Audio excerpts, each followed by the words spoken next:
મારી પાસે ભાત વધી ગયા હતા તો તેમાંથી મેં બન ઢોસા બનાવી દીધા છે, જે ખાવામાં એકદમ સોફ્ટ અને વેજીટેબલથી ભરપૂર છે.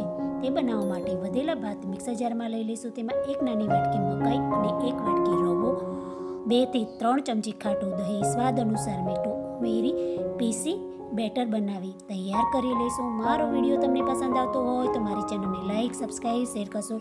પીસેલા બેટરને એક બાઉલમાં કાઢીશું, જેમાં બધા વેજીટેબલ ઉમેરીશું, જેમાં ગાજર, ડુંગળી, સમારેલા લીલા મરચાં, થોડા મકાઈના દાણા, લીલા વટાણા અને થોડું પાણી ઉમેરી બરોબર હલાવી બેટર તૈયાર કરી તેમાં ચપટી હળદર અને હિંગ બરોબર મિલાવી 5 ચમચી જેટલું ખાવાનું સોડા અને 1 ચમચી પાણી ઉમેરી બેટરમાં સરખી રીતે મિલાવી બેટર તૈયાર કરી એક કડાઈમાં 1 ચમચી તેલ ગરમ કરવા મૂકી તેમાં રાઈ, જીરું, તલ, મીઠો લીમડો અને બનાવેલું ખીરું 2 ચમચા જેટલું ઉમેરી ઢાંકી એક સાઈડે બરોબર સિજાવા દઈશું. એક સાઈડે સિજાય ત્યારે તેને પલટાવી અને બીજી સાઈડે પણ સરસ ચડવી લઈશું.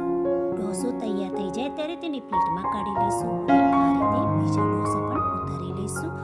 આ ઢોસામાં વેજીટેબલ ભરપૂર પ્રમાણમાં હોવાથી તે ખાવામાં એમને પણ ટેસ્ટી લાગે છે. તેને લીલી ચટણી, ટોમેટો કેચઅપ સાથે સર્વ કરી શકાય છે અને બાળકોને ટિફિનમાં પણ આપી શકાય છે.